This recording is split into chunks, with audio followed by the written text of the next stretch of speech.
हुआ कहाँ यार, आज को भी ऊपर वाले ने, मालिक ने जो भी है अच्छे दिन ला दिए।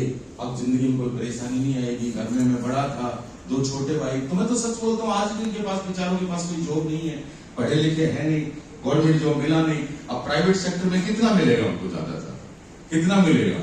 हर आदमी का माइंड एक जैसा नहीं होता, हर आदमी का टैलेंट एक जैसा नहीं होता। तो जो भी संभाला मैंने उनको संभाला। मम्मी बीमार हो गई, फिर पापा तो थे ही थे, मम्मी भी बीमार हो गई। तो मेरी इतनी सारी सैलरी होती थी, फौजी की कितनी सैलरी होती थी। फौजियों को पता है ज्यादा कोई सैलरी नहीं होती, उसमें घर के खर्चे बड़े खींच खांच के बड़ी मुश्किल से चलते हैं। तो वो जो पैसा आता था तो वो मैं लेके आता था। उस समय मतलब किसी दूध वाले को दे दिया, किसी दुकान वाले को दे दिया, किसी डॉक्टर को दे दिया, ऐसे कर कर आकर के वो जो हमारे पास तो कुछ नहीं बचता था। जाते थे तब किराया भी बड़ी मुश्किल से होता था, रिटर्न जाने के लिए, क्या किराया भी नहीं, मतलब दो ऐसे ही थे। तो जैसे तैसे करके वक्त निकल गया। लेकिन मैं आपको बताना चाहता हूँ मेरे दोस्त, वो जो मकान बनाया उसके बाद एक छोटा, फिर मैंने एक मकान बनाया और खरीदा मेरी लाइफ में, क्योंकि 3 भाई हो गए, शादी होगी, अब कैसे कैसे गुजारा होगा। तो मैंने दूसरा खरीद लिया, उसमें रहने लगा। तो पापा की तकलीफ ज्यादा बढ़ी तो उनको एहसास हुआ कि यार शायद अभी हमारा वो लास्ट टाइम आ चुका है। लास्ट टाइम, मेरी आवाज आ रही है आप लोगों को? तो उनको एहसास हुआ कि हमारा लास्ट टाइम आ चुका है। तो एक दिन ऐसे बैठे थे, मैं छुट्टी आया हुआ था, मेरी लास्ट पोस्टिंग चंडीगढ़ में थी। तो ऐसे बैठे बैठे वो बात कर रहे थे, जेबल जी के पिताजी के पास बैठा था, तो बड़े मायूस हो रहे थे। तो मेरे को बोले, क्या बात है, मायूस क्यों हो? बोला, बेटा ऐसा लगता है हमारा लास्ट टाइम आ चुका है, लेकिन एक चीज याद रखना, तू बड़ा है घर में और 2 छोटे तेरे से, तेरे पास जॉब है गवर्नमेंट, उनके पास कुछ भी नहीं है। अगर दुनिया से हम चले जाए तो उनके ऊपर बाप का साया मत उठने देना, उनको बाप की कमी महसूस मत होने देना। तू समझदार है, वो छोटे, वो बाप कैसी बात कर रही है वो करके। और मैं 2 दिन बाद छुट्टी काट के चला गया। 2 दिन बाद ही मेरे पास समाचार आया कि यार तुम्हारे पिताजी एक्सपायर हो गए। 2 दिन बाद ही समाचार। यार ये तो चलो उस मालिक की मर्जी। मैं घर आया तो दोनों भाई रोने लगे। मेरे दोनों छोटे भाई थे, वो रोने लगे। अक्सर होता ही है, देखो जब इंसान घर से जब कोई भी जाता है या जानवर जाता है, उसके लिए भी आदमी बड़ा इमोशनल हो जाता है। होता ही नहीं होता? पिताजी चले गए घर में, तो ज्यादा उनकी उम्र भी नहीं थी। 2008 में पिताजी एक्सपायर होते जेबल जी। तो मेरी भी ज्यादा कोई एज नहीं थी और उनकी भी कोई ज्यादा एज नहीं थी। तो रोने लगे। क्यों रो रहे यार? तो भावुक तो मैं भी हो रहा था अंदर से, लेकिन बस इतना था, हम शो नहीं कर पा रहे थे। तो मैं बोला, क्यों रो रहे हो? बोले, भाई साहब पिताजी चले गए। पिताजी गए? मैंने उनको बोला, कोई बात नहीं, पिताजी तो मेरे गए हैं। किसके पिताजी गए हैं? पिताजी किसके गए? मेरे गए। पिताजी मेरे नहीं, तुम्हारे नहीं गए यार, तुम्हारे लिए तो मैं खड़ा।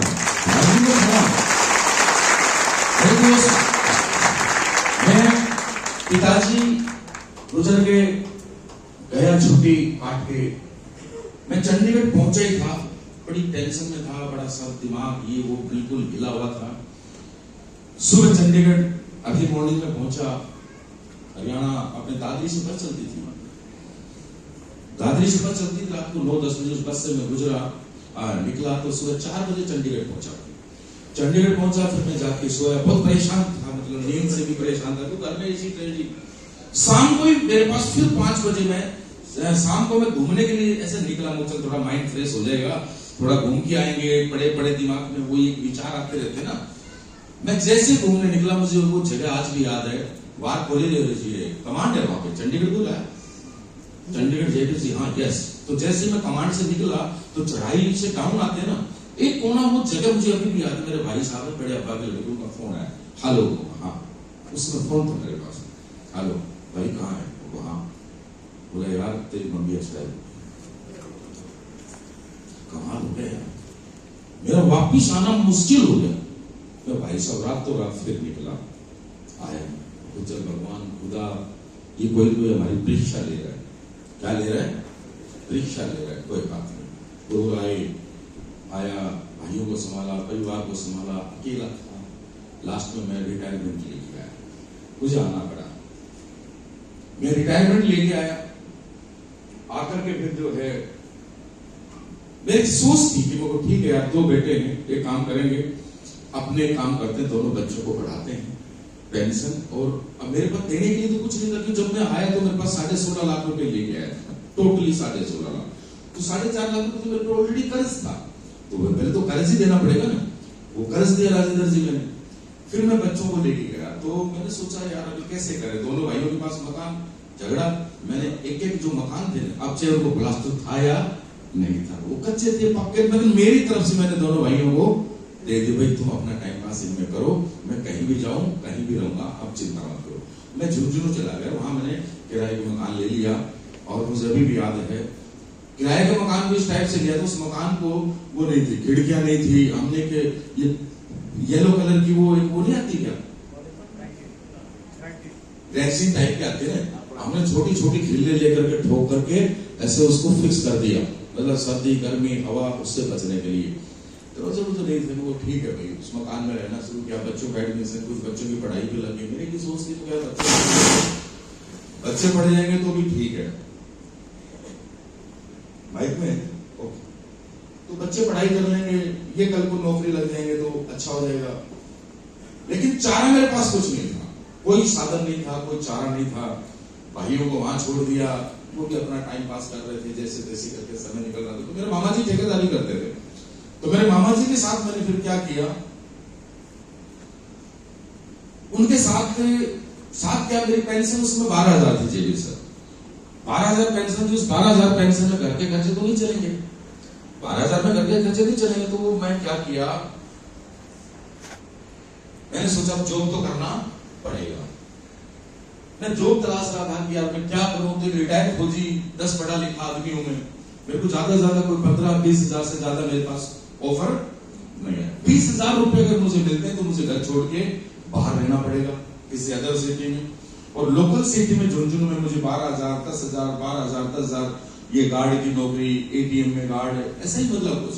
मेरे मामा जी बोले यार तू, मैं मामा जी के पास मायूस होकर बैठा, मामा जी क्या करे, 12,000 में खर्चा नहीं चल रहा, तो मुझे कुछ करना पड़ेगा, घर नहीं बैठ सकता। तो पैसा था वो सारा, इतना तो था ही, सब सेटलमेंट हो गया, बस अब कुछ भी नहीं बचा।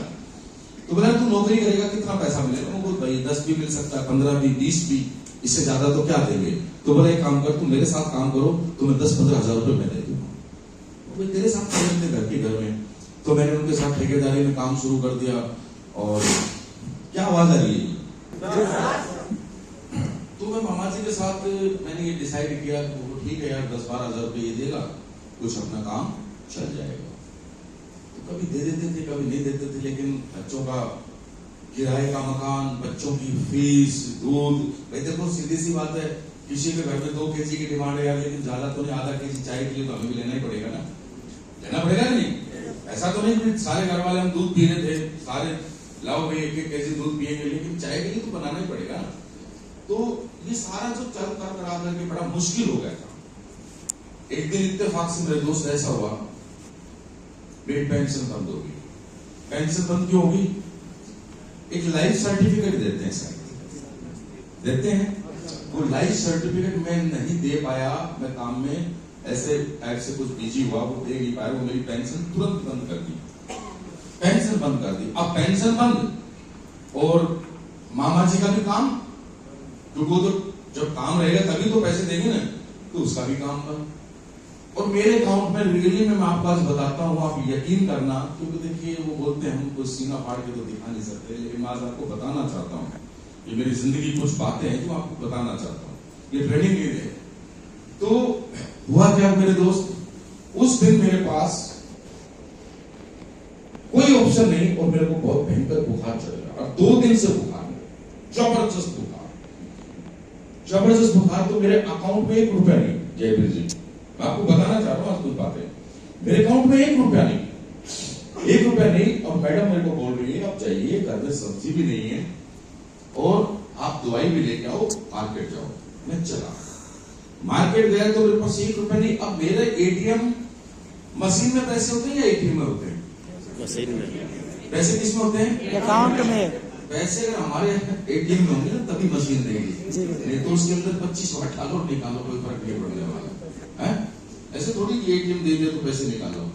अब मुझे पता मेरे अकाउंट में नहीं है, फिर भी देखो मेरा दिल नहीं मानता, मैं उस एटीएम मशीन में 2 बार उस एटीएम को डाल दिया, कुछ निकल ही जाए, लेकिन कुछ नहीं निकला। मेरा भी था 100-200 रुपए भी निकल जाए तो घर में दवाई तो छोड़ सब्जी तो ले चलेंगे कम से कम।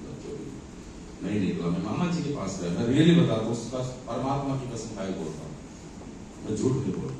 मैं मामा जी के पास गया, मैं मामा जी, मैं इमोशनल था, भावुक था, परेशान था, मुझे 2000 रुपए चाहिए, मुझे घर में कुछ सामान लेके जाना है, मुझे दवाई भी लेनी है। तो क्या हुआ, मुझे 2 दिन से बुखार है और मुझे ज्यादा तकलीफ हो रही है और मुझे 2000 रुपए। यकीन करना यार, उस आदमी ने मेरे पे 2000 रुपए का यकीन नहीं किया। कितने का? 2000 रुपए का यकीन नहीं किया। बोले चल तेरे को मैं चलता हूँ, दवाई मैं दिलवा दूंगा, सब्जी मैं दिलवा दूंगा। पता नहीं क्यों मेरे अंदर ऐसा हुआ, मैं चल छोड़, मैं अपना आप ले लूंगा, मैं जा रहा हूँ, मेरे एटीएम में होंगे शायद, मैं निकाल लूंगा। और वहां आया था तो मैं एटीएम को ट्राई करके आया था। टाइम हो गया शाम को, मैं थोड़ा लेट घर गया। जाते साल मैडम ने पूछा सब्जी लाए, दवाई लिया है? वो यार आज तो आपको क्या बताऊं, ना तो सब्जी ला पाया ना दवाई। कोई ऐसा दोस्त मिल गया था जिसके पास वक्त लग गया, मैं तो वहां बैठ गया। काफी पुराना मेरा दोस्त था, साथ में कभी ऐसे ऐसे, ठीक है, लेकिन परेशान था मैं। मतलब मैंने उस दिन अपने आप को रियलाइज किया और मैंने उस दिन पहचाना कि पैसे की कदर क्या होती है, पैसे की वैल्यू। मैंने उस दिन जाने कि पैसे की वैल्यू क्या होती है, इंसान की वैल्यू क्या होती है, वैल्यू नाम की चीज क्या होती है।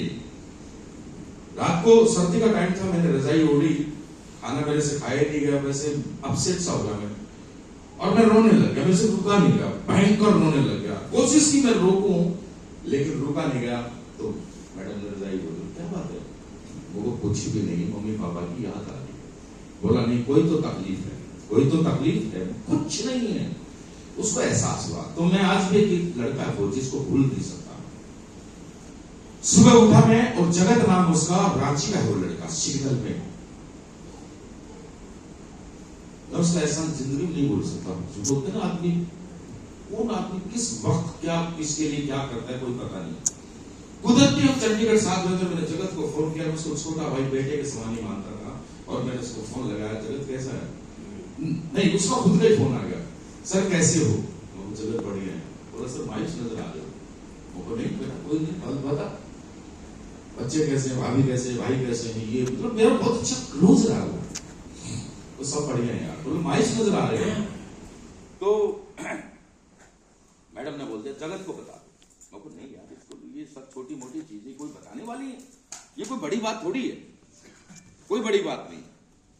बोला नहीं बता। यार जगत एक काम, कुछ पैसे पे। बोलो सर, 30,000 रुपए पे। उसने तुरंत मेरे अकाउंट में ट्रांसफर कर दिए। फिर कुछ हमने उससे एडजस्टमेंट किया, जो भी करना कर लिया साहब। चलती गई लाइफ, चलती गई। मैं सोचा यार कैसे चलेगी लाइफ, ना अपने पास कोई कारोबार, ना कोई बैंक बैलेंस, ना कोई बिजनेस। बच्चे भी बड़े हो जाएंगे, बच्चों की पढ़ाई हो रही है, काफी बार बच्चों की फीस नहीं जा रही। रही बात वो मेरी पेंशन बंद होगी तो 12, तो बोलते हैं ना कि जब तकलीफें आती है तो आपको क्या लगता है, एक तरफ से आती है क्या? तकलीफें जब आती है ना, वो फिर चारों तरफ से घेरती आती है। चारों तरफ से पेंशन का बंद होना, बार बार लेटर देने वो भी नहीं आना, हरियाणा में मेरा अकाउंट है, बार बार वहां, मतलब सारी परेशानी से गिर गया मैं। मेरे दोस्त नींद नहीं आती थी, यार क्या करें, क्या होगा इस लाइफ में? कल को बच्चों की शादी करनी, मकान अपने पास नहीं है, पूरी जिंदगी मजदूरी कर ली, नौकरी कर ली, सब कुछ कर लिया, करे तो क्या करें? लेकिन ये था अब हमारे पास ऑप्शन नहीं है। क्या नहीं है? ऑप्शन नहीं है। मैं कहीं भी हिंदुस्तान के किसी भी कोने में चला जाता, मेरे पास 20 से 25,000 से ज्यादा कमाने का मेरे पास ऑप्शन नहीं। और वो 20-25,000 मेरी जिंदगी में मेरे परिवार के लिए वो सब चीजें नहीं कर पाते। मेरे दोस्त, वक्त इस नाजुक घड़ी से गुजर रहा था और आज से 8.5 साल पहले, आज से 8.5 साल पहले संजीव सर आए और महिपाल सर आए। इनका मेरे पास फोन आया, सुनना हुआ। महिपाल सर की हमारी पुरानी दोस्ती है, साथ में रहे। तो महिपाल सर का क्या आया, फोन आया, खान साहब कहाँ हो? मैं सर मैं झुंझुनू में। बोला मिलना चाहते हैं? अभी तो टाइम नहीं है। बोलते हैं देखो किस्मत भी कभी कभी ऐसी होती है ना, आदमी आई हुई अपॉर्चुनिटी को भी ठुकरा देता है। मालिक खुश था मेरे पे, मालिक मुझे कुछ देना चाहता था, उसने मेरा बहुत